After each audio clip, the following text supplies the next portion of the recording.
রহমান রহিম। শাহাদাতের তামান্না গড়া সংগঠন আল্লামা দেলোয়ার হোসেন সাইদী সাহেবের রক্তে সিক্ত সংগঠন বাংলাদেশ জামায়াত ইসলামী গঙ্গারামপুর ইউনিয়নের 7 নম্বর ওয়ার্ড কর্তৃক আয়োজিত আজকের এই সাধারণ সভার সম্মানিত সভাপতি জনাব হাফেজ ওমর ফারুক সাহেব সহ বিশেষ অতিথিবৃন্দ, সামনে অভিষ্ট ইসলামী আন্দোলনের বিভিন্ন পর্যায়ের দায়িত্বশীল ভাইয়েরা, আসসালামু আলাইকুম ওয়া রাহমাতুল্লাহ। সবাই ভালো আছেন? আলহামদুলিল্লাহ। কিন্তু মুখ একটু অন্ধকার মনে হচ্ছে একটু ঘুম ঘুম ভাব, নাকি না চিন্তিত? সম্মানিত উপস্থিতি, বাংলাদেশ একটি গভীর ষড়যন্ত্রের মধ্য দিয়ে অতিবাহিত হচ্ছে। গত 17 বছর বাংলাদেশ চলেছিল একমুখী ষড়যন্ত্র, একমুখী জুলুম নির্যাতনের মধ্য দিয়ে আমরা 17 বছর অতিবাহিত করেছি। কিন্তু মুসলমানদের জন্য, ইসলামের জন্য, কোরআনে আন্দোলনের কর্মীদের জন্য এখন সারাউন্ডিং ষড়যন্ত্রের ভিতর দিয়ে বাংলাদেশ অতিবাহিত করছে। বাংলাদেশ থেকে ইসলাম তথা ইসলামী আন্দোলনের যারা অকুতোবায়ী সৈনিক, তাদেরকে সামাজিকভাবে, রাষ্ট্রীয়ভাবে বয়কট করার একটা সুদূর গভীর ষড়যন্ত্র চলছে।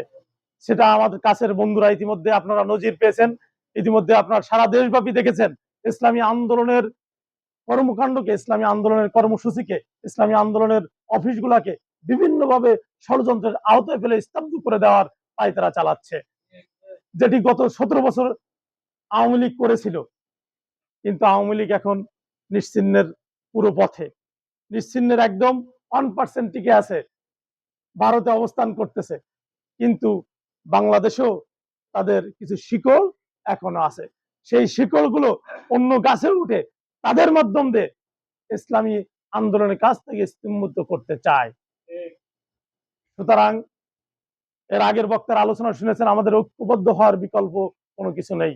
ইতিমধ্যে আপনারা বাংলাদেশের অবস্থান দেখেছেন। বাংলাদেশ জামায়াত ইসলামী, ইসলামী আন্দোলন 300 আসনে ক্যান্ডিডেট দিয়েছেন এবং প্রত্যেকটা আসনে সাধারণ জনগণের যে উচ্ছ্বাস, সাধারণ জনগণের যে কাজের একাগ্রতা, সাধারণ জনগণের ইসলামের দিকে ধাবিত হওয়ার যে জয়গান, এটা দেখে তাদের মাথায় কাজ করতেছে না। কিন্তু আমাদের জামাত ইসলামী আন্দোলনের, জামাত ইসলামী নেতৃবৃন্দুর একটু জয় জয়কার কম দেখা যায়। কারণ অন্য দলের যারা আছে তারা চার দোকানে আড্ডা দেওয়া, বিভিন্ন পরিকল্পিতভাবে বিভিন্নভাবে মানুষকে হয়রানি করে টাকা উপার্জন করা, বিভিন্ন মানুষের ফাঁদে ফেলে দেওয়া, থানা প্রশাসন বিভিন্ন সেক্টরে তারা কিন্তু এই রাজনীতিটাকে একটা ব্যবসায় পরিণত করেছে।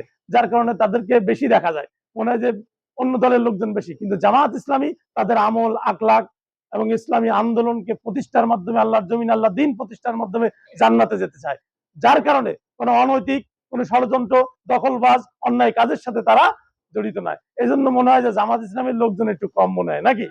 কিন্তু আপনারা ইতিমধ্যে দেখেছেন, ঢাকাতে যদি একটা প্রোগ্রাম দেওয়া হয়, তাহলে বাংলাদেশ জামাত ইসলামী যে পরিমাণে লোক হয়, অন্য কোন দলে এত লোক স্বাধীনের পরেও, আমরা দ্বিতীয় স্বাধীনের পরেও আমরা লক্ষ্য করেছি। এইটা কিন্তু এদেশের বিশেষ করে যারা বাম দল, যারা তাগুতকে প্রতিষ্ঠা করতে চায়, মানুষের তৈরি করা আইনকে প্রতিষ্ঠা করতে চায়, সেই দলের যাদের ইন্টেলিজেন্ট বিভাগ আছে তারা কিন্তু ইতিমধ্যে দেখেছে, দেখে ওনারা ইতিমধ্যে বুঝে ফেলেছে যে ইসলামী শক্তি ঐক্যবদ্ধ হয়ে যেভাবে এগিয়ে যাচ্ছে, এরকম পরিবেশ যদি থাকে তাহলে আগামী দিনে আমরা যে সুযোগ সুবিধা পেতে চাচ্ছি, আমরা যে রাষ্ট্রীয় ক্ষমতায় জোর করে যেতে চাচ্ছি, এগুলো ব্যাহত হবে।